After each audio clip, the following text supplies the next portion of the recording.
ఏమండి మనం నష్టపోతాం అన్నమాట. దేవుని స్తోత్రం. హల్లెలూయా, హల్లెలూయా. కాబట్టి లూకాసు వార్త 23వ అధ్యాయము, లూకాసు వార్త 23వ అధ్యాయం, లూకాసు వార్త 23వ అధ్యాయం 34వ వచనాన్ని మనం చదువుదాం. యేసు, తండ్రి వీరేమి చేయుచున్నారో వీరు ఎరుగురు గనుక వీరిని క్షమించమనెను. దేవుని స్తోత్రం. హల్లెలూయా. యేసుక్రీస్తు ప్రభువారు ప్రార్థన చేస్తున్నారు. ఇదేంటి, సిలువ మీద మొదటగా ఆయన నోరు తెరిచిన మాట. చిన్న మాట ప్రార్థన చేసుకుందాం. యేసయ్యా నీ కొందనాళ్ళు నాయన, నీ దాసుడు బలహీనుడు, నీ దాసుడు మాట్లాడితే ఎవరికి ఏమీ ప్రయోజనం ఉండదు గనక నీవే నీ దాసుని మరుగు చేసి నాతోనూ మాతోనూ అందరితో మాట్లాడండి. నీ మాటలు అర్థం చేసుకునే జ్ఞానం మాకు దయచేసి నీ చేత మేము అందరూ ఆశ్రయించబడటానికి సహాయం చేయమని, మహిమ మీరు పొందుకోమని, అలాగే ఎంతమంది అయితే ఈ దినం నిలబడవలసి ఉన్నదో వారందరినీ నిలబెట్టుకొని మీరు వాడుకొని మహిమ పొందమని యేసు నామమున ప్రార్థించుచున్నాను తండ్రి, ఆమేన్. హల్లెలూయా, హల్లెలూయా. ఈరోజు చర్చికి వెళ్ళలేని వారు కూడా ఈరోజు చర్చు మెట్లు తొక్కే రోజు ఈరోజు. ఏమంటే వాళ్ళని ఏమంటారంటే పండగ క్రైస్తవులు అంటారనమాట. క్రిస్మస్కి, గుడ్ ఫ్రైడేకి, ఈస్టర్కి, ఇది మాత్రం జనవరి 1కి వీటికి మాత్రం ఖచ్చితంగా వాళ్ళు ఎక్కడికి వెళ్తారు? చర్చికి వెళ్తారు. చర్చికి వెళ్ళి ఇంకా తర్వాత కనపడరు అన్నమాట. కారణం ఏంటంటే వారు పండగ క్రైస్తవులు, దండగ క్రైస్తవులు. వాళ్ళు వింటారు కానీ అనుసరించరు, వింటారు కానీ మార్చుకోరు, వింటారు కానీ అర్థము చేసుకోరు అన్నమాట.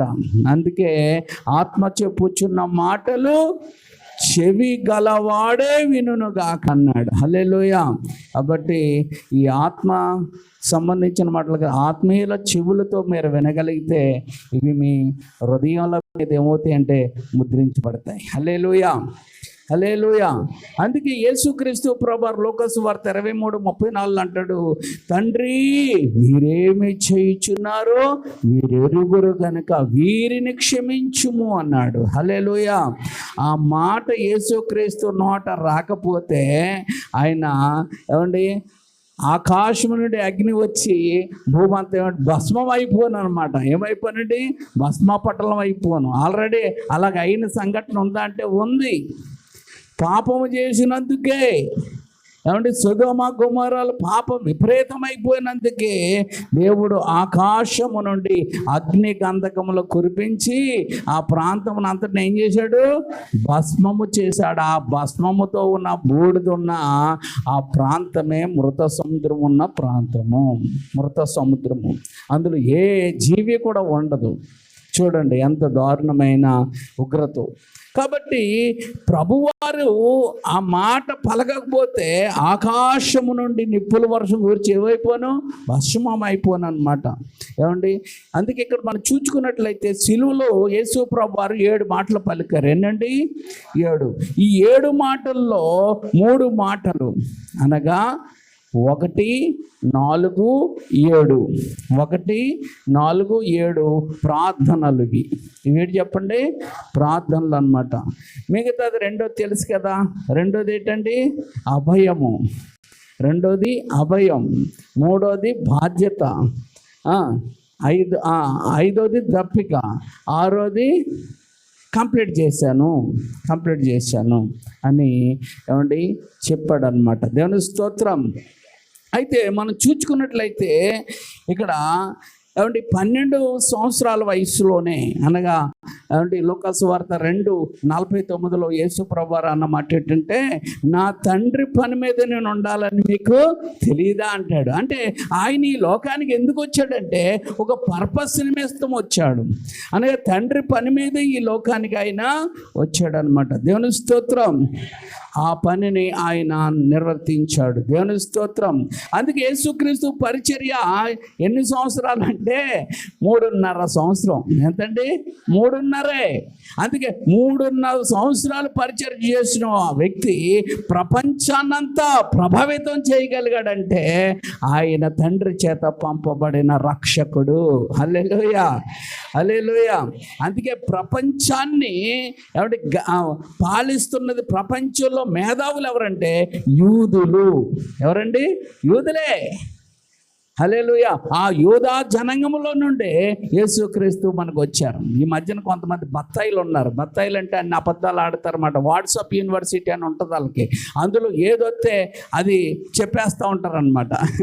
అందులో ఏది చూస్తే అది పెంటాగన్నట్ట ఆవు పేడతో ఏంటండి, ఆవు పేడతో కట్టారు అని ఒక గుండుగాడు చెప్పాడు. వాళ్ళు చప్పట్లు కొట్టేస్తున్నారు. వాళ్ళు చదువుకున్న వాళ్ళు, అన్నీ ఉన్న వాళ్ళే.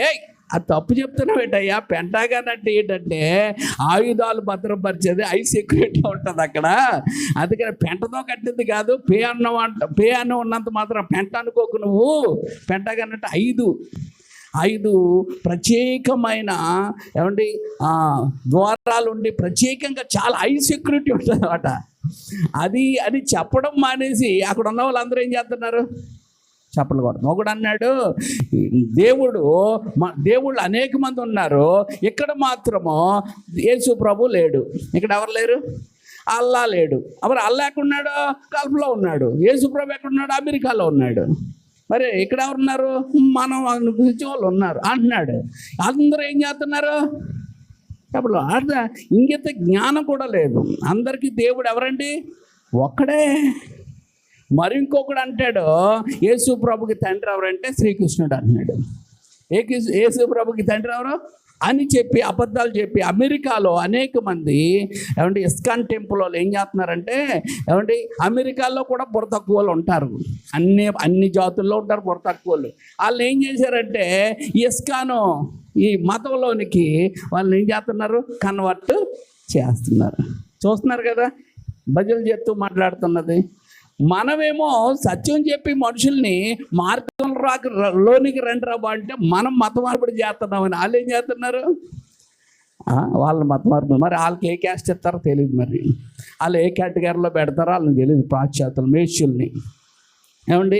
సరే, ఏదేమైనా ఈ కొంతమంది ఏం చేస్తున్నారంటే యాదవస్. ఏంటండి యాదవస్ అంటే? యాదవులు అంటే గొర్రెలు కాసేవాళ్ళు అని. యేసు ప్రభు గొర్రెలు కాసేవాడు కాబట్టి యాదవస్సులోంచి యూదస్ వచ్చింది అంటున్నారు. ఎందులోంచి వచ్చిందంట?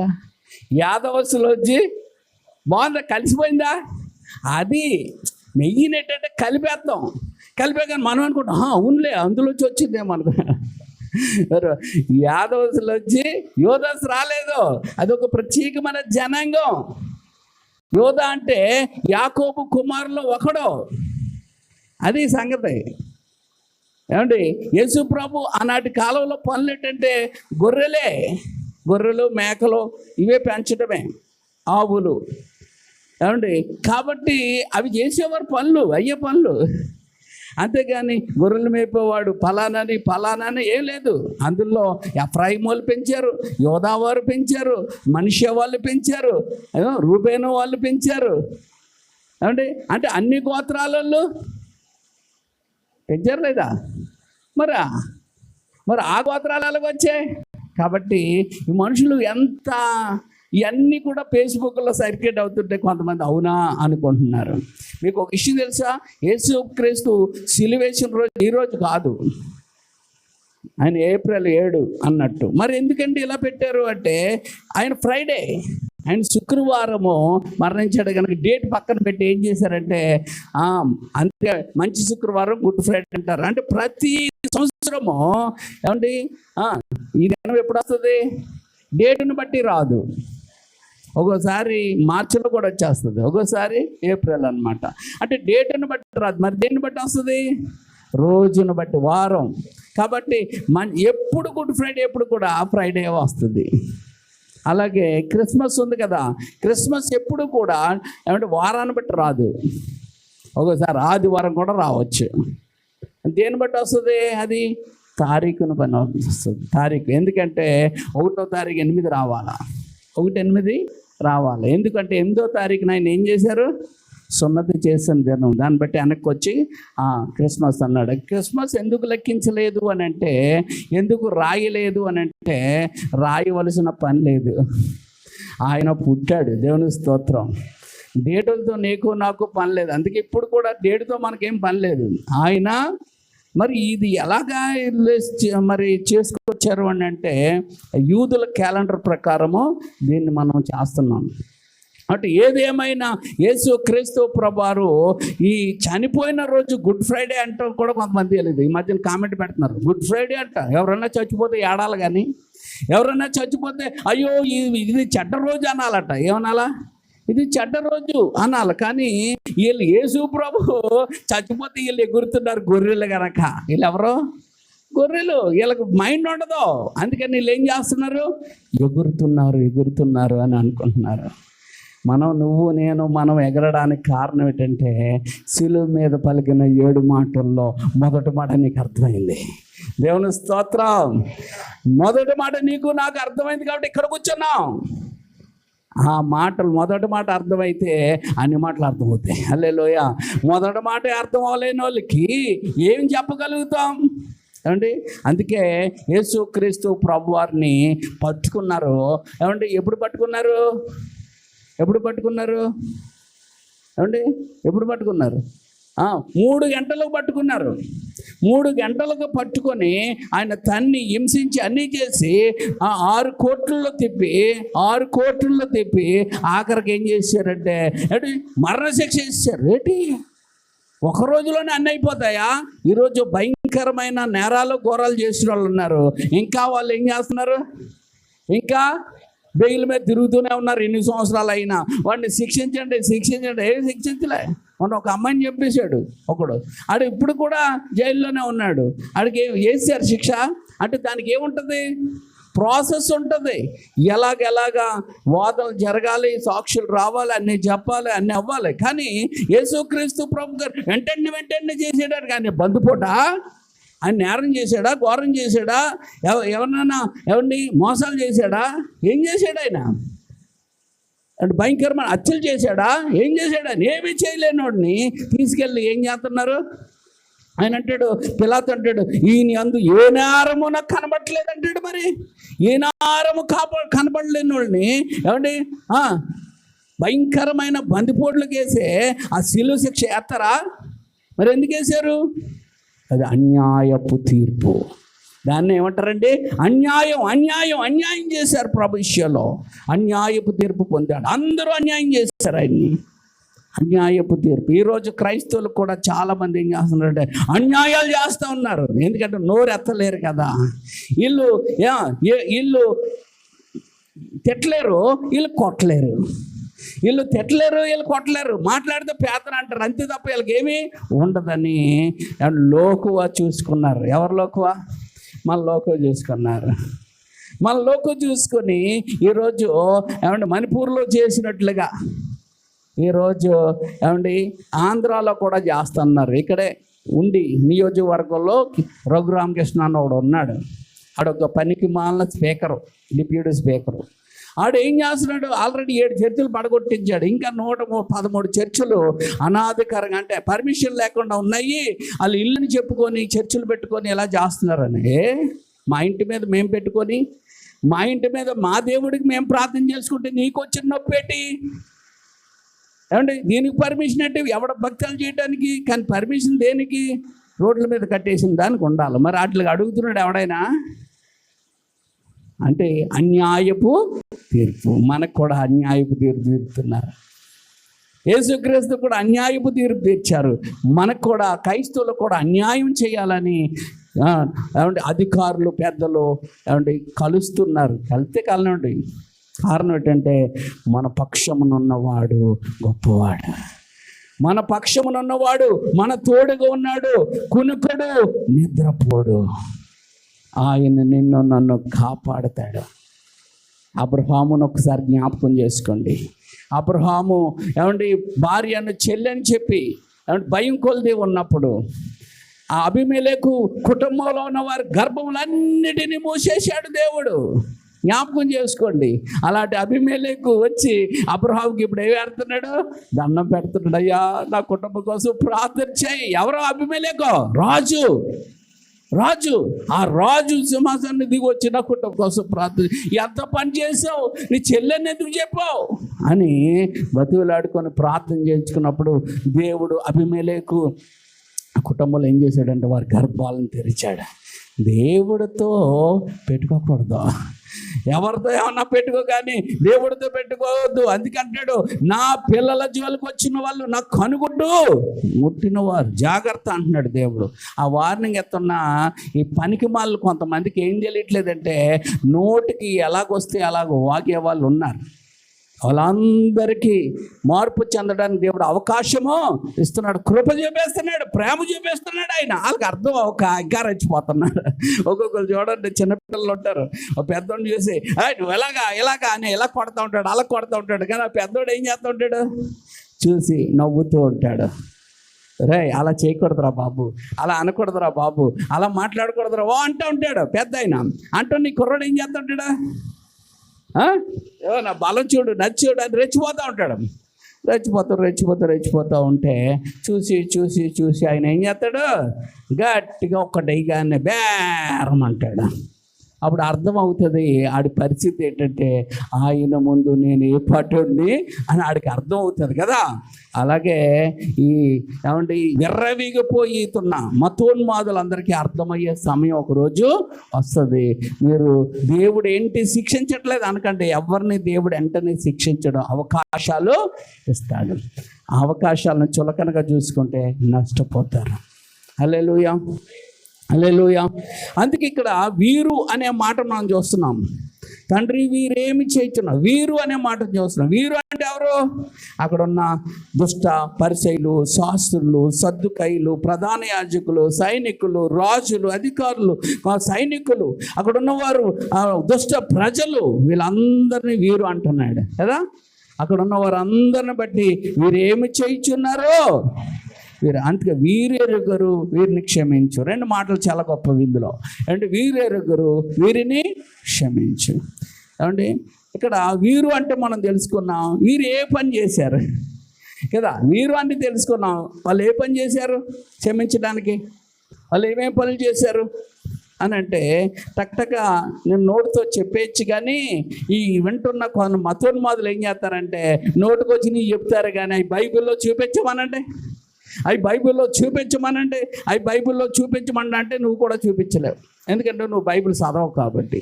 అందుకే ఈ రోజు నుంచి బైబిల్ బాగా చదవండి, చెప్పినవి అన్నీ కూడా మీకు అర్థమవుతాయి. కాబట్టి బైబిల్ అన్నీ ఉన్నాయి. వీరు ఏం చేశారు? వాళ్ళు ఏం చేశారండి చెప్పండి. వాళ్ళు ఏం చేశారు? ఇందాక చెప్పాను కదా, పరిసయ్యులు, సద్దుకయ్యులు, రాజులు, ప్రజలు, రోమా సైనికులు ఏం చేశారు? ఎందుకు క్షమించమంటున్నాడు ఆయన? వాళ్ళు ఏం చేశారు? ఏది ఎక్కడ ఏం చేశారు ఒకసారి చూపించండి నాకు బైబిల్లో. అక్కడ రాగానే ఆగిపోతున్నారు చాలామంది. అందుకే మతోన్మాదులు చెలరైపోవడానికి కారణం అదే. బైబిల్లో మత్తయి సువార్త 26:50 చూడరా, మార్కు సువార్త 14:46 చూడరా, అక్కడ సైనికులు ఉన్నారు, బంట్రోతులు ఉన్నారు, వీరందరూ యేసు ప్రభుని బాధించారా అని నువ్వు చెప్పాలా. రెఫరెన్స్లు టక చదవాలా. దేవుని స్తోత్రం. ఆడు చదువుతున్నాడు మత్తయి సువార్త ఫలానా అధ్యాయులు ఏముందో తెలుసా? యూదులకే ఆయన రక్షకుడు అన్నాడు కానీ అన్యులకి రక్షకుడు అనలేదు. చూడు అక్కడ అంటున్నారు. అక్కడ నేను ఇశ్రాయేలు గొర్రెల కోసం వచ్చాను అంటున్నాడు. చూడు అక్కడ అంటుంటే నువ్వు ఇలాగ నోరు మోసుకొని ఉన్నావు. అందుకే నువ్వు నీ గ్రంథం కోసం తెలుసుకో బాగా. నీ గ్రంథంలో రెఫరెన్స్లు కొన్ని రాసుకో టక. ఒకవేళ నువ్వు జ్ఞాపకం లేకపోతే ఎదురుకుంటా ఒక కాగితం పెట్టుకొని చదివేయాడు దగ్గర. దేవుని స్తోత్రం. ఇవి చూడు ఇంకా ఊపిరి ఆడకుండా చెప్తూ ఉండాలి. దేవుని స్తోత్రం. అందుకే వీరు అంటే ఎవరు? ఆ వీరు ఏం చేశారు అని అంటే, వీరు అంటే ఒకటి సైనికులు, బంట్రోతులు యేసుని బంధించారు. ఎవరండి? సైనికులు, బంట్రోతులు యేసును బంధించారు. మత్తయి సువార్త 26:50, మార్కు సువార్త 14:46 అందులో ఉంటాయి. దేవుని స్తోత్రం. ఒకవేళ మీరు కంగారులో రాసుకోకపోయినా మన ఫేస్బుక్లో, మన పేజ్లో ఏమండి మళ్ళీ ఈ మెసేజ్ వస్తుంది, అప్పుడు రాసుకోండి ఇంటికాడ కూర్చోండి. దేవుని స్తోత్రం. రాసుకోగలిగిన వాళ్ళు స్పీడ్గా రాసుకోండి. రెండేంటంటే అన్నా విచారణ, అన్యాయపు విచారణ జరిపించాడు ఈ అన్న అన్నవాడు. ఎవడు ఈ అన్న అంటే ప్రధాన యాజకుడు. ఏమంటే అన్న విచారణ ఏమంటే అన్యాయము. యోహాను సువార్త 18వ అధ్యాయము 19 నుంచి 24 వచనాలు. అలాగే వీరేం చేశారు అనే మాటలు నేను చెప్తున్నాను. వీరేం చేశారు? సైనికులు బంటు ఏం చేశారండి? యేసుని బందిపోటు దొంగలా బంధించారండి. కాళ్ళు చేతులకి బేడీలేసి గొలుసులతో కట్టి కొడుతూ తీసుకెళ్లారు. అది అన్యాయం. ఏమంటే అన్న విచారణ జరిగించాడు, తప్పుడు విచారణ, అది అన్యాయం. ఎన్ని గంటలకి విచారణ? 6 గంటలకు విచారణ. పొద్దున్న 6 గంటలకే కోర్టులు తెరిచేస్తారా? 7కి వచ్చేసింది. ఎందుకు? అన్యాయం చేసినప్పుడు మనుషులు చాలా స్పీడ్గా వచ్చేస్తారండి. మంచి చేయడానికి మాత్రం ముందుకు రారు కదా. అలాగే మూడోది, అరచేతులతో బంట్రోతు యేసును కొట్టాడండి. అంటే ఏం చేశాడు? యేసయ్య తిట్టాడా? ఎవయ్యా నువ్వు ఇలా చేసావు అన్నాడా? మౌనంగా ఉంటే అరచేతులతో టపాలు కొడుతున్నారు. కొంతమంది ఉంటారండి పోలీసులు. ఒక ఆవిడ కేసు పెట్టింది ఒక ఆవిడ మీద. ఈ పోలీసులు అందరూ కుక్కల చావు చెప్తారనట్టింది. అమ్మ పోలీసు అందరూ అనకమ్మా, ఆ పోలీసు ఉద్యోగం చేస్తున్నందుకు నేను బాధపడుతున్నాను. కాబట్టి కొంతమంది ఉన్నారు అన్యాయం చేసేవాళ్ళు, నేను అలాంటి చేసేవాడిని కాదు, అందులో నన్ను కలిపేసావమ్మా అన్నాడు. అంటే పోలీసులు ఎక్కువ శాతం ఏంటంటే ఏమంటే ఆడు నడుతున్నాడు కూడా ఎత్తా ఉంటాడు. ఎందుకు? కొట్టకుండా ఉంటాడు డబ్బులు ఇమ్మని చెప్పడానికి. వాళ్ళు డబ్బులు ఇవ్వలేదని ఏం చేస్తూ ఉంటాడు? కొట్టుకొని తీసుకెళ్తూ ఉంటాడు. కొట్టుకొని తీసుకెళ్ళే ఆ పర్మిషన్ పోలీసులకు ఉందా? లేదు. పట్టుకొని తీసుకెళ్ళా కానీ కొట్టుకొని తీసుకెళ్తున్నాడు. ఇక్కడ కూడా ఏమండి ఈ బంట్రోతు ఏం చేస్తున్నాడు? యేసుని కొట్టుకొని తీసుకెళ్తున్నాడండి. అది నేరం. యోహాను సువార్త 18:22 రాయబడ్డది. 4వది, కైపా విచారణ జరిగించాడు. ఎవరండి? కైపా. అక్కడ అన్న అయిపోయింది, ఇప్పుడు కైపా విచారణ. ఈ కైపా విచారణ కూడా ఏమండి అన్యాయపు తీర్పే. అందుకే మత్తయి సువార్త 26వ అధ్యాయము 59 నుండి 68 వచనాలు ఉన్నది. అది మీరు చదువుకోండి. కాబట్టి ఈ కైపాను క్షమించమని ప్రభు ప్రార్థన చేశాడు. అలాగే 5, కొంతమంది అబద్ధ సాక్ష్యాలు పలికారు యేసు ప్రభు మీద. అంటే దేవాలయం పడగొట్టేస్తానన్నాడు, లేపుతానన్నాడండి. అలాగా వీళ్ళందరూ వచ్చి ఏం చేశారు? దొంగ సాక్ష్యాలు చెప్పారండి. దొంగ సాక్ష్యాలు, అబద్ధ సాక్ష్యాలు. మత్తయి సువార్త 26:60 వారిని కూడా దేవుడు క్షమించమంటున్నాడు. అలాగే 6వ పాయింట్, కొందరు మరణమునకు పాత్రుడని పలికారు. ఏమండి ఆయన మరణానికి ఏం పాత్రుడండి చెప్పండి? ఆయన స్వస్థతపరిచాడు, ఆయన సహాయం చేశాడు, కళ్ళు లేని వాళ్ళకి కళ్ళు ఇచ్చాడు, గుడ్డు వాళ్ళకి చెవుడు వారికి చెవులు ఇచ్చాడు, నోరు లేని వాళ్ళు నోరు ఇచ్చాడు, మంచిని బోధించాడు, పాపం చేయకన్నాడు, వ్యభిచారిని మార్చాడు. ఏమండి అనారోగ్యంతో ఉన్న వాళ్ళు స్వస్థపరిచాడు. మేలు చేసిన చేతులు, మేలు చేసిన వాడిని వీళ్ళందరూ ఏమంటున్నారు? చంపండి అంటున్నారు. లోకం ఎంత భయంకరమైందో చూడండి. మేలు చేసిన వాళ్ళు ఏం చేయాలా? చంపాలా? కాబట్టి వారిని క్షమించమని యేసయ్య పలుకుతున్నాడు అన్నమాట. మత్తయి సువార్త 26:66. అలాగే 7, కొందరు ఆయన ముఖంపై ఏం వేస్తారు? ఉమ్ము వస్తున్నారు. అయ్యో ఏం చేస్తున్నారండి? ఆయన ముఖం మీద ఉమ్మేస్తున్నారు. ఏ నేరం చేశాడు ఉమ్మేస్తున్నావు? ఎంత దారుణం అండి. కాబట్టి వారిని ఏమంటే మత్తయి సువార్త 26:67 క్షమించమని ఆయన ప్రార్థన చేస్తున్నాడు. హల్లెలూయా. 8, కొందరు ఆయన ముఖమునకు ముసుగు వేసి గుద్దుతున్నారండి. ఏం చేశారు? ముసుగేసి గుద్ది, నిన్ను గుద్దులాడు ఎవడో చెప్పు అని ఎగతాళి చేస్తా ఉన్నారు. అలాంటి వారిని ఏమంటే మత్తయి సువార్త 26వ అధ్యాయం 67 వచనం, మార్కు సువార్త 14వ అధ్యాయం 65 వచనంలో ఈయన ఏమంటే అలాగా అక్కడ రాయబడ్డది. వారిని క్షమించమని ప్రార్థన చేశాడు. దేవుని స్తోత్రం. వీరు అంటే వాళ్ళు ఏం చేశారు చెప్తున్నాను. అది వీరు అంటే ఉండాలి కదా. ఇప్పుడు వాళ్ళంటే వాళ్ళు నాకు ఎలా చేశారండి అని, వాళ్ళు ఏం చేశారో నీకు తెలియాలి. అవి ఎక్కడ రాయబడియో నీకు తెలియాలి. లేకపోతే అవి ఎక్కడున్నా చెప్పు అంటాడు, నువ్వు చెప్పో, వాళ్ళు ఏం చేస్తారు, అబద్ధాలు చెప్తున్నట్టుగా క్రియేట్ చేస్తారు. మన సత్యము తెలుసుకున్న వారు సత్యం మాట్లాడాలా, రుజువులతో మాట్లాడాలా. మన దేవుడు ఏమండి ప్రవచనాల పురుషుడు, ఆయన రుజువులు కలిగిన వాడు. రుజువులు లేనట్లకే ఆర్భాటాలకి వెళ్ళి ఎగురుతుంటే, రుజువు కలిగిన మనం మాట్లాడకపోతే అబద్ధాలు ఏమి చేస్తాయండి, షికారు చేస్తాయి. అందుకే సత్యం మాట్లాడాలా. ఏం మాట్లాడాలా? సత్యం, మౌనంగా ఉండకూడదు. హల్లెలూయా. 9వ మాట, బంట్రోతులు ఆయనను అరచేతులతో కొట్టారండి. ఏం చేశారండి? అరచేతులతో. అరచేతులు అంటే చెల్లు కొడతా ఉన్నారనమాట. అరచేతులతో కొట్టారు. మత్తయి సువార్త 26వ అధ్యాయము 67 వచనం, మార్కు సువార్త 14:65. 10 ప్రవచించమని వారు ఏం చేశారంటే అపహాసం చేశారంటే, నువ్వు ప్రవక్త అన్నారు కదా, చెప్పు, మా కోసం చెప్పు అని ఆయన ఏం చేశారండి సైనికులు? అపహాసం చేశారు. మత్తయి సువార్త 26:67. అలాగే 11, యూదా మహాసభ వారు యేసుని చంపాలని ఏం చేశారు? ఆలోచన చేశారు. ఏమంటే న్యాయం చేసే సభ ఒకటి ఉంది. యూదా పెద్దలందరూ ఉంటారు, సన్హెద్రియ సభ అంటారు, 70 మంది ఉంటారు పెద్దలు. ఆ పెద్దలందరూ ఏమని తీర్పు తీర్చారు తెలుసా? ఏమండి చంపాలి అని చెప్పారు. ఆయన్ని ఏం చెప్పారు? చంపాలి అని చెప్పారు. మత్తయి సువార్త 27:1. 12 మాట, యూదా మహాసభ వారు పిలాతు ఎదుట యేసు మీద ఏం చెప్పారు? వాళ్ళు నేరాలు మోపారు. లూకాసు వార్త 23:2. 13, ప్రధాన యాజకులు శాస్త్రులు హేరోదు ఎదుట యేసుపై ఏం మోపారు? నేరాలు మోపారు. నేరం చేయలేదు ఆయన, వీళ్ళు మోపుతున్నారు, నేరం మోపారు. 23:10. లూకాసు వార్త 23:10.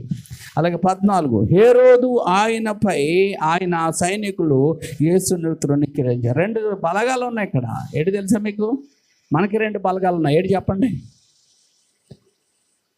రాష్ట్ర సైనికులు, లేకపోతే రాష్ట్ర పోలీసులు, కేంద్ర పోలీసు, కేంద్ర బలగాలు అంటే మిలిటరీ అన్నమాట. ఏమండి అలాగే అక్కడ కూడా 2 బలగాలు ఉన్నాయి. ఒకటి ఏంటంటే హేరోదు సైనికులు, 2 పిలాతు సైనికులు. పిలాతు సైనికులు అనమాట. హేరోదుకి సైన్యం, హేరోదు రాజు. అక్కడ హేరోదు రాజు, హేరోదుకి సైనికులు ఉంటారు. అలాగే పిలాతు గవర్నర్ అంటే కేంద్ర మంత్రి, కేంద్రం అనమాట. ఆయన ఐగుస్తు పరిపాలన ఆయన నియమించినోడు అనమాట. కాబట్టి ఈయనకి ఏమున్నాయి? రోమా భట్లు ఉన్నారు. వీళ్ళు రోమా భట్లు, అది యోధా భట్లు, యోధా రాజ్యం భట్లు ఇద్దరు. అందుకే వాళ్ళకి ఎలా కుచ్చులాగా ఉంటుంది వాళ్ళకి. వీళ్ళకేం మామూలు టోపీలు పెట్టుకొని మామూలుగా ఉంటారు వీళ్ళు. ఏమండి అందుకే ఇది మనకు తెలియాలి. దేవుని స్తోత్రం. కాబట్టి ఇక్కడ హేరోదు సైనికులు ఏమండి ఆయన్ని ఏం చేశారు? తృణీకరించారు. లూకాసు వార్త 23:11. లూకాసు వార్త 23:11. ఇంతకీ హేరోదు ఏ క్యాస్ట్కి సంబంధించినోడు తెలుసా? క్యాస్ట్లో మనకెందుకు అంటున్నారా? ఎందుకు యూదుల మీద రాజు ఎవరు ఉండాలా? యూదులు ఉండాలా. కానీ యూదుల మీద రాజు ఎవరున్నారు తెలుసా? వాళ్ళకి విరోధి అయిన ఏషావు సంబంధించిన హేరోదు. యూదుల మీద రాజు ఎవరిని పెట్టారు? యూదులకు సంబంధించిన పెట్టాలి. ఇప్పుడు ఎవరిని పెట్టారు? అక్కడ ఎవరిని పెట్టారు? ఏషావు సంతకి. ఇప్పుడు క్రైస్తవుల మీద లేకపోతే ఈ ప్రజాస్వామ్యము ఏమండి మీద ఎవరు ఉండాలా? ప్రజాస్వామ్యం విలువించే వాళ్ళు మన రాజుగా ఉండాలి. ఇప్పుడు మనకు రాజు ఎవరున్నారు? ఆర్ఎస్ఎస్ తొత్తులు మన మీద ఏమన్నారు? రాజుగా ఉన్నారు. అందుకని మనం ఎక్కడికి వెళ్ళినా మనకి ఏమవుతుంది? తొక్కేద్దామని చూస్తూ ఉంటారు అనమాట. అర్థమైందా? అంటే ఇప్పుడు క్రైస్తవులకి ఏముంటుంది? ఏమంటే క్రైస్తవులకి ఏముంటుంది? న్యాయం ఉండదు. ముస్లింలకి న్యాయం ఉండదు. ఏమంటే బౌద్ధులకి న్యాయం ఉండదు. ఏమండి కమ్యూనిస్టులకు న్యాయం ఉండదు. దళితులకి ఏముండదు? న్యాయం ఉండదు అనమాట. తొక్కేస్తారు. ఎందుకంటే కుల వ్యవస్థ ఉన్నదని చెప్పుకుంటున్నారు కదా వీళ్ళు కులాన్ని ప్రేమించేవాళ్ళు. అందుకే కులములేంది ఏంటంటే క్రైస్తత్వం. కులములేంది ఏంటండి? క్రైస్తత్వం. కులం లేదు ఇందులో. మరి కులం లేనిది ఏంటో తెలుసా? ముస్లిం. అందుకే కొంతమంది ముస్లింలో కలిసిపోయారు. కొంతమంది ఏమండి హిందువులు ముస్లింలో కలిసిపోయారు, కొంతమంది క్రైస్తవులో కలిసిపోయారు. ఎందుకు కలిసిపోయారు అంటే వాళ్ళకి విలువ లేదని విలువ ఇచ్చే మతంలోనికి వెళ్ళారు. కానీ క్రైస్తత్వం మతము కాదు, మార్గం అని చెప్తున్నాను. ఎక్కడ యేసుక్రీస్తు మతం అని మాట్లాడడం, ఇదేంటి చెప్పండి? మార్గము, నేనే మార్గము, నేనే సత్యం, నేనే జీవము, నా ద్వారా తండ్రి వద్దకు వస్తాడు. ఒకడు మతంలో కలుపుకుంటే మతం ఏముంటుందంటే గుడ్డిది. అందుకే యేసుక్రీస్తుని సిలువేసింది ఏంటంటే గుడ్డి మతము. ఏమండి? యేసుక్రీస్తుని సిలువేసింది ఏంటండి? గుడ్డి మతము కలిగిన భక్తులు అన్నమాట. అందుకే యేసు ప్రభుని వారు ఎరగక సిలువేశారు. ఎరిగిన వాళ్ళు ఎత్తారండి. చూడండి, బుద్ధి లేదు కంటే ఇలాంటి పనులు చేస్తున్నావు రా నువ్వు అంటారు. అంటే బుద్ధి లేదు అట్టాడికి, బుద్ధి లేదు కాబట్టి ఇలాంటి పనులు, బుద్ధి ఉంటే అలాంటి పనులు చేయడట. అక్కడ ఉన్న వాళ్ళకి ఏం లేదంటే జ్ఞానము, అర్థం చేసుకునే మనసు లేదు కాబట్టి ఒక వ్యక్తిని చంపాలని వాళ్ళందరూ తీర్మానం చేశారు. అక్కడ ఉన్న వాళ్ళందరికీ ఏం లేదు, బుద్ధి లేదు, అర్థం చేసుకోలేదు. అర్థం చేసుకోలేక లోకరక్షణను చంపాలని ఏమండి కలిశారు. ఇంకా ఏమండి మీరేం చేశారు అని అంటే 15వ మాటలోకి వద్దాం. సిలువ వేయమని ప్రజలు కేకలు వేశారండి. ఆయన ఏమంటున్నారు? ఏ ప్రజలకైతే ఆహారం పంచాడో, ఏ ప్రజలకైతే ఆదరించాడో, ఏ ప్రజలనైతే స్వస్థపరిచారో అదే ప్రజలు ఏమంటున్నారు? ఆయన్ని సిలువ వేయాలని కేకలు వేస్తున్నారు. మత్తయి సువార్త 27వ అధ్యాయము 22వ వచనం. అలాగే 16వ మాట, ప్రధాన యాజకులు పెద్దలు జనసమూహం ప్రేరేపించారు. కేకలేండి. ఎందుకంటే మీరు కేకలేయడం మానేస్తే మరణశిక్ష చేయకుండా మానేస్తారేమో అని కేకలేండి అని అన్నప్పుడు వాళ్ళందరూ ఏం చేశారండి? డబ్బులు తీసుకొని కేకలేసారన్నమాట. మార్క్స్ వార్త 15:11. అలాగే 17, ఏమండి పిలాతు అన్యాయం తీర్చాడు. అలా ఆవిడొచ్చింది, అయ్యా రాత్రి కళ్ళొచ్చింది, ఆ నీతిమంతుడి జోలికి వెళ్ళకో నువ్వు అని అలా ఆవిడ చెప్తే ఈడేం చేస్తున్నాడు తెలుసా? చేతులు కడిగేసుకుంటున్నాడు. కొంతమంది అలాగే ఉంటాయి. ఒరే బాబు నువ్వు తప్పుడు పనులు చేయకు, అలాగుండకంటే వీళ్ళు ఏం చేస్తారు తెలుసా? అంటే వీళ్ళు ఏం చేస్తారు? అలాగే అనుకొని ఏం చేస్తూ ఉంటారు? వాళ్ళ పనులు చేస్తూ ఉంటారు కదా. ఈడేం చేశాడు? చేతులు కడుక్కుంటే నీ లోన్ అంటుకున్న మళ్ళీ పోతుందా? నువ్వు చేసిన ద్రోహం పోతుందా? అంటే అన్యాయాలు చేయటమని కొంతమంది అన్నదానాలు పెడతా ఉంటారు. అన్యాయం ఏమిటి చేయమన్నాడు? అన్నదానాలు. ఏమండి లక్షల కోట్లు అన్యాయంగా దోచేసి కొంతమంది వెళ్ళి ఎక్కడో వేస్తూ ఉంటారు. ఎందుకు అవన్నీ? కాబట్టి నీవు నీతిగా మారాలి, నీవు ఏమంటే పరిశుద్ధుడిగా పవిత్రుడిగా మారాలి, నీవు దయగలిగిన వాడిగా మారాలి. కానీ అన్యాయం అక్రమం చేస్తే అన్యాయం అక్రమం ఒకరోజు పట్టుకుంటుందండి. అందుకే చూడండి ఎంత 17 పిలాతు అన్యాయపు తీర్చాడా? మత్తయి సువార్త 27:26. 18 సైనికులు యేసుని కొరడాలతో కొట్టారు. ఏమండి కొరడాలతో కొట్టవలసిన పని ఏంటండి? ఆయన ఏ నేరం చేశాడు? కానీ కొరడాలతో ఎలా కొడుతున్నారు? విపరీతంగా కొడుతున్నారు. భయంకరమైన బందిపోట్లు కొట్టట్లేదు వాళ్ళు.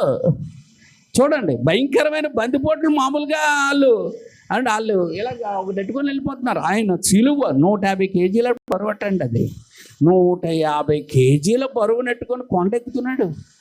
ఎక్కగలరా?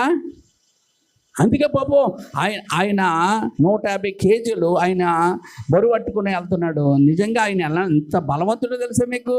యేసుక్రీస్తు మామూలుడైతే అది పెట్టగానే లాక్కొని కూడా వెళ్ళలేడు. కానీ ఆయన బలవంతుడు కనుక దాన్ని పట్టుకొని వెళ్ళగలుగుతున్నాడు.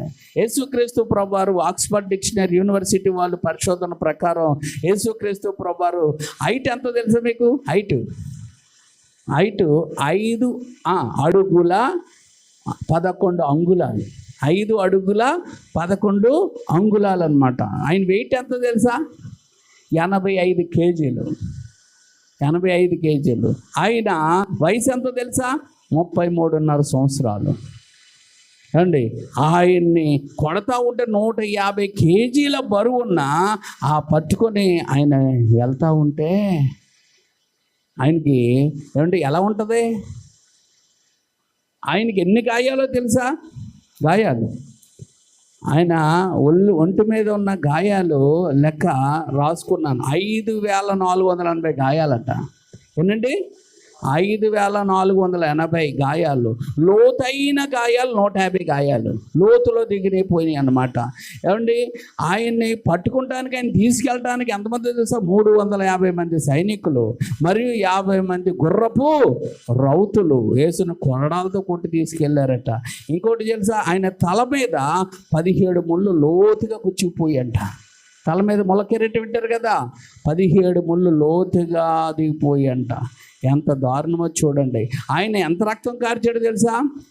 6 లీటర్లన్నర. 6 లీటర్లన్నర రక్తం మీకు ఇందులో ఉంటుంది.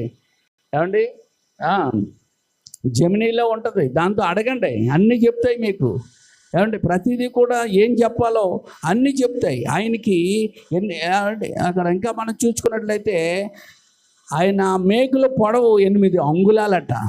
అమ్మా, సిలువ బరువు 150 కేజీలట. అడ్డు అది పొడుగు ఎంతంటే 15 అడుగులట. వెడల్పు 8 అడుగులు సిలువకి. ఇది 8, ఇది 15. అలాంటి సిలువను పట్టుకొని ఆయన ఏం చేస్తున్నాడు? మోయలేక కొండెక్కి మోస్తున్నాడు. మనకి అది మన మీద ఎడితేనే అక్కడితోనే ఆగిపోతాం. ఏమండి, ఆయన మొయ్యలేక ఒక చోట పడిపోతే, ఏమండి, ఒక సీమోను అన్న వ్యక్తి మీద పెట్టి పోయించారు. ఇంకా మొత్తం మాంసం ముద్దలాగా అయిపోయాడు. అందుకే ఆయన సొగసైనను స్వరూపమైనను ఎక్కడ కనిపించట్లేదు. అంత దారుణమైన శిక్ష ఆయనకు విధించారు. అది అన్యాయం. వాళ్ళ కోసం దేవుడు ఏం చేస్తున్నాడు? వీరిని క్షమించు అని ప్రార్థన చేస్తున్నాడు. అందుకే ఇందులో పిలాతును కూడా దేవుడు క్షమించమని ప్రార్థన చేశాడు. అలాగే 18 సైనికులు యేసును కొరడాలతో కొట్టారు. ఏమంటే యోహాను సువార్త 19:1 వారిని క్షమించమని ప్రభు చేశారు.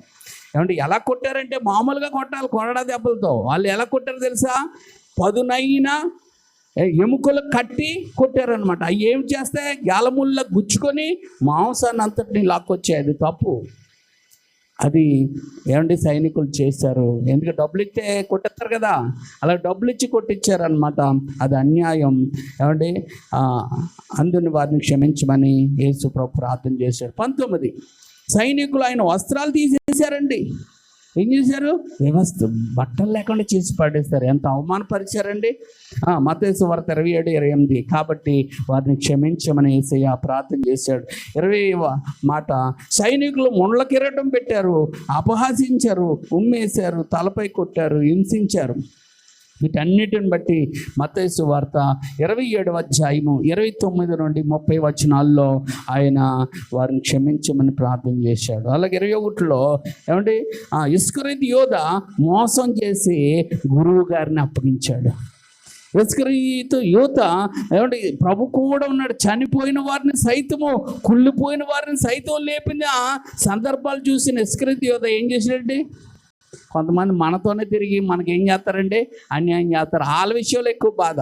ఎవడో బయటోడు మనకు ఏదైనా చేసాడు అనుకోండి, పెద్ద బాధ ఉండదు. కానీ మనతో ఉన్నవాడే మనకి ఎసరెట్టాడు అనుకోండి, చాలా బాధ వేస్తుంది. ఏమండి, కాబట్టి ఆయనతో ఉండి ఆయన ఉప్పు తిని ఆయనతో తిరిగిన వాడు, ఆయన ఏంటో తెలుసుకున్నవాడు ఆయనకి ఏం చేశాడండి?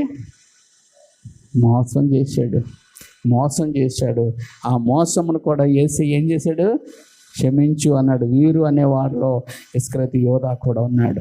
22వ మాట అంటే అది ఎక్కడ చూస్తారు? మత్తయి సువార్త 26వ అధ్యాయము 21 నుండి 25 వచనాల్లో అది మీరు చూడొచ్చు. మోసం చేశాడు. అలాగే 22వ మాట, సైనికులు అధికారులు. ఎవరండి? సైనికులు అధికారులు. చివరగా నీవు నేను మానవాళ్ళందరూ. చివరగా నీవు నేను మానవాళ్ళందరము కూడా ఆయనను బాధ పెట్టి హింసించి తోలనాడిన వారమే. అయినా ఆయన ప్రార్థన ఈరోజు మనల్ని ఎక్కడికి చేర్చింది. దేవుని స్తోత్రం. ఆయన చేసిన ప్రార్థన ఈరోజు మనందరి క్షమాపణను తీసుకొచ్చింది. ఆయన చేసిన ప్రార్థన మన అందరికీ విడుదల తీసుకొచ్చింది. ఆయన చేసిన ప్రార్థన మన అందరికీ పవిత్రత తీసుకొచ్చింది. ఆయన చేసిన ప్రార్థన ఆయన రాజ్యానికి మనకు వారసులుగా చేసింది. ఆయన చేసిన ప్రార్థన ఆయనకి కుమారులుగా కుమార్తెలుగా చేసింది. హల్లెలూయా! ఇది ఎంత గొప్ప భాగ్యము, ఇది ఎంత గొప్ప ఏమండి మనకు మేలు. హల్లెలూయా! ఇదే ప్రార్థన అందరి కొరకు చేశాడు. వాళ్ళకి ఇంకా వినిపించుకోలేదు. వాళ్ళకి ఏం చేయట్లేదండి, వినిపించుకోలేదు. కొందరైతే ఆయన దూషిస్తున్నారు, హింసిస్తున్నారు, రకరకాలుగా బాధ పెడతా ఉన్నారు. కొందరైతే వారి పనుల్లో వారు ఉన్నారు. కొంతమంది అయితే దేవుడికి వ్యతిరేకంగా నిలిచే వాళ్ళు కొంతమంది ఉంటే, కొంతమంది కుడి ఎడమలు తెలియని ప్రజలు ఇంకొంతమంది ఉన్నారు. అంటే వాళ్ళు ఎవరి జోలికి వెళ్ళరు, వాళ్ళు ఏది తెలుసుకోరు. అలాంటి వాళ్ళు ఉన్నారు. అలాంటి వారి కొరకు కూడా యేసయ్య క్షమాపణ ఇచ్చేసాడు. దేవుని స్తోత్రం. ఆ క్షమాపణ నువ్వు ఆయన దగ్గరికి వచ్చి ఆయన దగ్గర నువ్వు ఒప్పుకున్నప్పుడు, ఆ సత్యాన్ని గ్రహించినప్పుడు నీకు క్షమాపణ దొరుకుతుంది. అందరికి ఇచ్చాడు, నువ్వు పొందుకోగలగాలంతే. అంటే టికెట్లు అందరికి ఇచ్చావండి, ఆ టికెట్ని ఏం చేసుకోవాలా? ఆ టికెట్ నువ్వు సొంతం చేసుకోగలగాల. మన కంటెంట్కి టికెట్లు అందరికి ఇచ్చారు. మేమేమో వెళ్దాంలే, లేట్గా వెళ్దామని వెళ్ళాం. అందరికీ పనిచేశారు. ఆ తర్వాత వెళ్ళినప్పుడు మాకు ఏమైంది, టికెట్లు వెనక్కి వచ్చేసాం. ఎస్, ఈ సువార్త ముయ్యబడిన తర్వాత, ఏమంటే డోర్ క్లోజ్ అయిపోయిన తర్వాత నువ్వు వెళ్ళి అరిసినా నీకు అప్పుడు ఫలితం ఉండదు. అందుకే నోవాహు వాడ దానికి సాక్ష్యంగా ఉంది. అందరిని నోవాహు పిలుస్తున్నాడు, రండి జలప్రలయం రాబోతుంది. ఎటకారం వాడు ఏలాకోలం చేసి చాలా రకాలుగా దూషించి రకరకాల మాటలు అన్నారు. కానీ నోవాహు తన పని అంతటిని ఏం చేశాడు? అట్లు చేసి ముగించాను. కొంతమంది అట్లు అంటే అట్లు చేస్తాడు, ఏటో మాటలు వాళ్ళకి అర్థం అవ్వవు. ఏమండి అలాగూ చేసి ముగించాడు అని అర్థం. ఏమండి ఒక చోట ఏముంది, మందులు కాకుండా మందులు వాడకంటే, ఇదిగో బైబిల్లో ఉంది. కొంతమందికి నాలెడ్జ్ లేదు, అందుకే కొంతమందికి ఈ బైబిల్ గ్రంథం అర్థమవుదో. అందుకే ఆత్మ సహాయంతోనే ప్రతిదీ మనకి అర్థమవుతుంది అన్నమాట. ఏమండి అయితే నోవాహు అంతటిని పని పూర్తి చేసి పిలుస్తుంటే రాలేదు. అప్పుడు ఎవరు వచ్చారు? ఎవరు వచ్చారు తెలుసా? నోరు లేని మోగజీవులన్నీ వచ్చేసాయి. దేవునికి స్తోత్రం. ఏంటి, ఏనుగులు తీసుకురాగలడా? పాములు తీసుకురాగలడా? పులులు తీసుకురాగలడా? సింహాలు తీసుకురాగలడా? చెప్పండి అమ్మా. తీసుకురాలేడు. నోవాహు ఎక్కడ తీసుకొస్తాడు? కానీ అవి దేవుడు పిలిచాడు. దేవుని స్తోత్రం. అవి ఆ మాట విన్నాయి, విని లోనికి వచ్చేస్తే మాట వినలేదు. ఎవడంటే తన స్వరూపులో చేసుకున్న మనుషులు మాట వినలేదు. వినకుండా ఎవడు పిలిచిన నోవాహు మాట వినలేదు, పిలిపించిన దేవుడు మాట వినలేదు. వాళ్ళు ఏమయ్యారండి? ఏమండి లోనికి వచ్చేసారు. పిలిచేసావు కదా, ఇంక చాలా అయిపోయింది. డోర్లు క్లోజ్ చేశారు. ఎవరో? నోవాహుగా దేవుడు క్లోజ్ చేశాడు.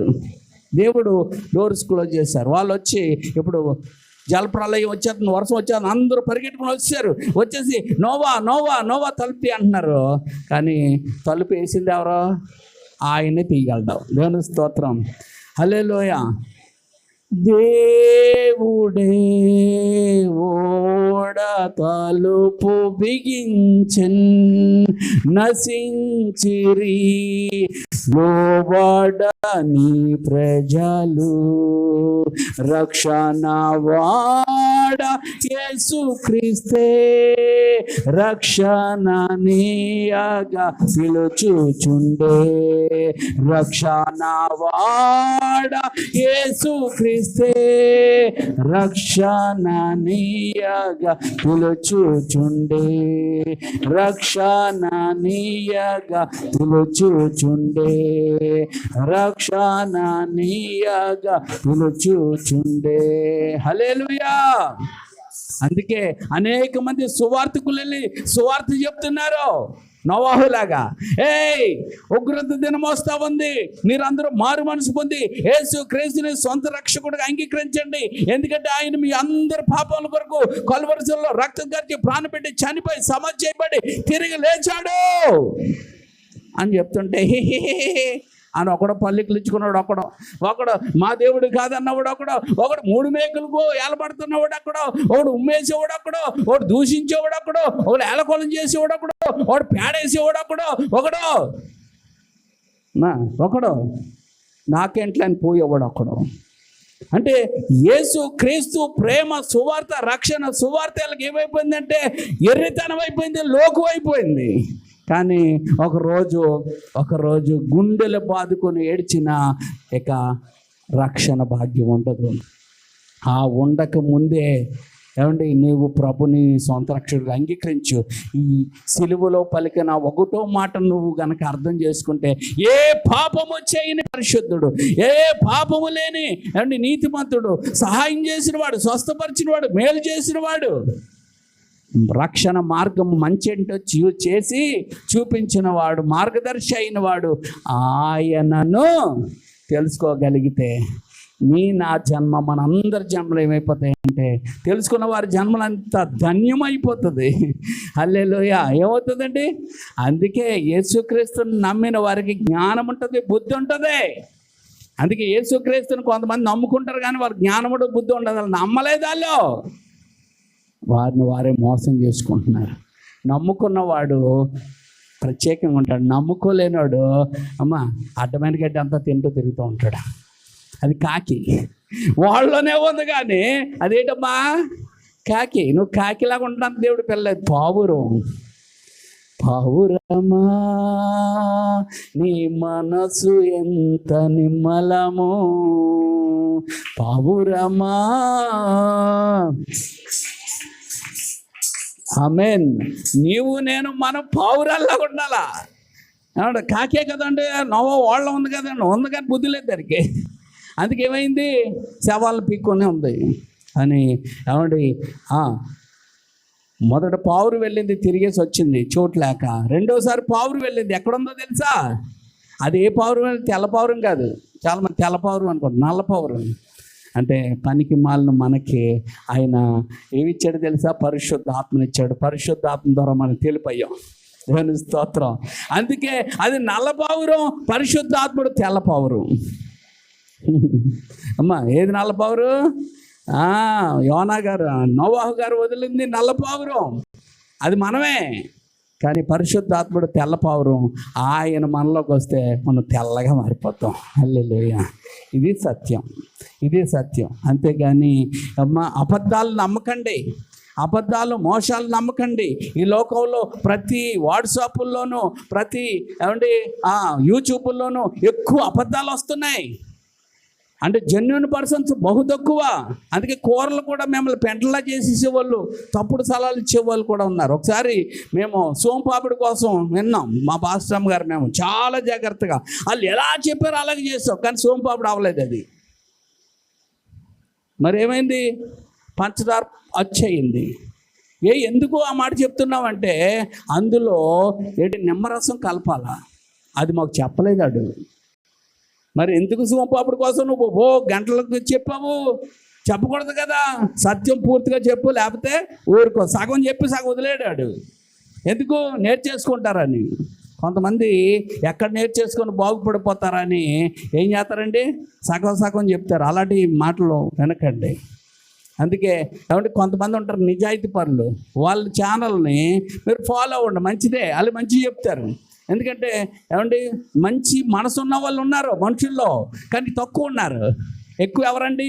ఈ డూప్లికేట్ మనుషులే. అందుకే వార్తల్లో మీకు ఇజ్రాయిల్ కోసమో, ఇరాన్ కోసమో వస్తున్న వార్తల్లో ఎక్కువ పేకు ఎక్కువ ఏంటమ్మా, పెద్ద పెద్ద ఛానల్ అని చెప్తున్నారు కదా, వాళ్ళు ఎదవలే. అంటే ఎవడో అక్కడికి వెళ్దాం, ఎక్కడికి? ఇరాన్ వెళ్దాం. ఎక్కడికి? ఎవడో ఇరాన్ వెళ్దాం, ఎవరు ఇజ్రాయిల్ వెళ్దాం, కానీ ఇక్కడి నుంచే రాసేస్తాడు. అందుకని అవన్నీ ఫేకులు. మరి ఏది మీకు నేచురల్ అంటే, అక్కడ ఉన్నాడు ఒక ఆయన ఇజ్రాయిల్లో, ఆయన చెప్తాడు, శ్రీకాంత్ ఆయన పేరు. చక్కగా ఆయన అక్కడ ఉన్నవన్నీ చూపించి చెప్తాడు, అది నిజం. వీళ్ళు అబద్ధాలు చెప్పేసి మనల్ని అందరినీ ఏం చేస్తారు? భయభ్రాంతులు. ఇస్రాయిల్ పని అయిపోయింది, ఇస్రాయిల్ తుడిచిపెట్టిపోయింది, ఇస్రాయిల్ దేవుడు గొప్పోడు అన్నారు, వాళ్ళు కాపాడలేకపోయాడు, ఇది అని రకరకాల దొంగ మాటలు. దొంగ మాటలు ప్రచురం చేస్తారు. మంచిని ప్రచురం చేయండి. అందుకే యేసు క్రీస్తు నమ్ముకున్నవారు ఏం చేస్తారు? నిజంగా నమ్ముకున్నవారంటే మంచిని ప్రచారం చేయడమే కాదు, మంచి చేస్తారు, సహాయం చేస్తారు, ఏమండి దేశం కొరకు ప్రార్థన చేస్తారు, దేశం కోసం మంచి చేస్తారు. హల్లెలూయా. అందుకే యేసు క్రీస్తుని నమ్మిన వాళ్ళు ఏమండి దేశానికి ఏదో నేరం ఏదో అయిపోతుందని అనద్దు. యేసు క్రీస్తుని నమ్మిన వాళ్ళు ఎక్కడైతే ఉంటారో అక్కడ ఏం జరుగుతుందని మేలు కలుగుతుంది. హల్లెలూయా. అందుకే ఈరోజు యేసు క్రీస్తుని నమ్మిన మిషనరీల ద్వారా మేలు కలిగింది, బ్రిటిష్ వాళ్ళ ద్వారా అన్యాయం జరిగింది. బ్రిటిష్ సైనికుల వల్ల మనకి ఏమైనా జరిగింది? అన్యాయం జరిగింది. మిషనరీల వల్ల మనకేం జరిగింది? మేలు జరిగింది. ఆ మిషనరీస్లు చేసిందే ఆ మెక్లాన్ హై స్కూల్, ఆ మిషనరీస్ చేసినయే హాస్పిటల్లో, ఆ మిషనరీస్ కనిపెట్టిందే బ్యాంకులో, ఆ మిషనరీ తెచ్చిందే పోస్ట్ ఆఫీసులో, ఆ మిషనరీ తెచ్చిందే పేపర్లో, న్యూస్ పేపర్లు వేసుకుంటున్నాం కదా, ఆ మిషనరీ తెచ్చిందే. ఏమండి వైద్యము ఆ మిషనరీ తెచ్చిందే. మనకి ఇక్కడే ఉన్నాయి సొంటి కొమ్ములు తప్ప. ఏమండి ఈరోజు అంత గొప్ప ఈరోజు టెక్నాలజీ అంతా కూడా ఎవరిదండి? దేవుడు బిడ్డలైందే. అందుకే ఒకసారి నేను అన్నాను, ఈ దేవుడు గొప్ప దేవుడు కాదనుకున్న వాళ్ళు ఆ దేవుడు ద్వారా కనిపెట్టిన ఆ వస్తువులు ఏది వాడకుండా ఉండండి అన్నాను. ఎవరి తరవన అవుతుందా? ఎందుకంటే ఒకసారి క్విట్ ఇండియా ఉద్యమంలో మన గాంధీ గారు ఏం చేశారంటే విదేశీ వస్త్రాలని మాకు వద్దు అని పక్కన పడేశారు, ఖాదీ వస్త్రాలు అయ్యి వేసుకున్నారు. అది నిజమే, చాలా గొప్పది. ఈరోజు విదేశీ దేవుడు మాకు వద్దు, విదేశీ దేవుడు అంటున్నారు. యేసుప్రభు విదేశీ దేవుడు కాదు, అందరికీ ప్రభువు. కానీ అలాగంటే ఆ విదేశీయులు కనిపెట్టింది అన్ని పక్కనెట్టండి. ఈరోజు చాలామంది హిందువుల దగ్గరే మనం అన్నీ కొనాలంట. ఏం కొనాలంట? మరి గ్యాస్ లేకపోతే ఇదేమో గ్యాస్ లేదు, ఆయిల్ లేదు. గ్యాస్ ఆయిల్ ఎవరిది మరి? విదేశీ వాళ్ళదే. పనికి మళ్ళీ మాటలు అదే అంటున్నాను. వాట్సాప్ యూనివర్సిటీలో చదువుకున్న అబద్ధాలు ప్రచారం చేసి బత్తాయిల మాట వినకండి. ఎవరి మాట వినాలా? నీతి నిజాయితీకి మంచి చెప్పిన వాళ్ళు ఉన్నారు, వాళ్ళ మాటలు వినండి. దేవుని స్తోత్రం. వీళ్ళు గొడవలు పెట్టేవాళ్ళు ఏమండి, కొంతమంది పెద్దలు ఏం చెప్పారు? ఐక్యత పరిచేవారు. అందుకే భిన్నత్వంలో ఏకత్వం మన భారతదేశం మన అందరిది భారతదేశం. ఏమంటే ఈరోజట యేసుప్రభుని నమ్ముకున్న వాళ్ళు రిజర్వేషన్ లేదని చెప్పారు. అమ్మా ఇది అన్యాయమే. కారణం ఏంటంటే యేసుప్రభుని నమ్ముకుంటే కులం తీసేయాలా? ఏం తీయాలా? మళ్ళీ దళిత క్రైస్తవులేంటి? ఆ దళిత అనేది కొనకూడదా? రేంటి ఓసీ అని పెట్టాలి. ఓసీ అని పెట్టకుండా ఏంటి మాకు గ్యామ్లింగ్ ఆడుతూ ఉన్నారు. కాబట్టి ఈరోజు అన్యాయం చేసే వాళ్ళు ఆనాడు ఉన్నారు, ఈనాడు ఉన్నారు. మంచి చేసేవారు ఆనాడు ఉన్నారు, ఈనాడు ఉన్నారు. ఆ మంచి చేసిన వాళ్ళు ఎవరో తెలుసా? ఆయన పేరు యోసేపు. ఆయన పేరేంటండి? యోసేపు. యేసు ప్రభు సమాధి ఇచ్చిన వ్యక్తి అయినా తనకు చేయించుకున్న ఖాళీ సమాధిని యేసు ప్రభుకి ఇచ్చిన వ్యక్తి యోసేపు. దేవుని స్తోత్రం. హల్లెలూయా. ఆయన ఒక అధికారి, ఒక ధనవంతుడు ఆయన. అర్థమవుతుందా? కాబట్టి మంచి చేసే వాళ్ళు ఆ రోజు కూడా ఉన్నారు, ఈ రోజు కూడా ఉన్నారు, కానీ తక్కువగా ఉన్నారు. అందుకే మంచి చేసిన వాళ్ళ కోసం ఆయన మరణించాడు, చెడు చేసిన వారి కోసం మంచి మరణించాడు. అంటాడు, తండ్రి వీరేమి చేయుచున్నారో వీరు ఎరుగురు కనుక. వీరు అంటే ఇప్పుడు చెప్పుకున్న వాళ్ళందరము, వీరందరినీ మీరు క్షమించండి అని ప్రార్థన చేశారు. ఈరోజు మనకి రక్షణ, మేలు, ఆరోగ్యం, దేవుని రాజ్యములో చోటును మనకు ప్రసాదించారు. ఈ గొప్ప మాటను బట్టి దేవునికి స్తోత్రాలు చెల్లించుకుంటూ ప్రార్థన చేసుకుందాం.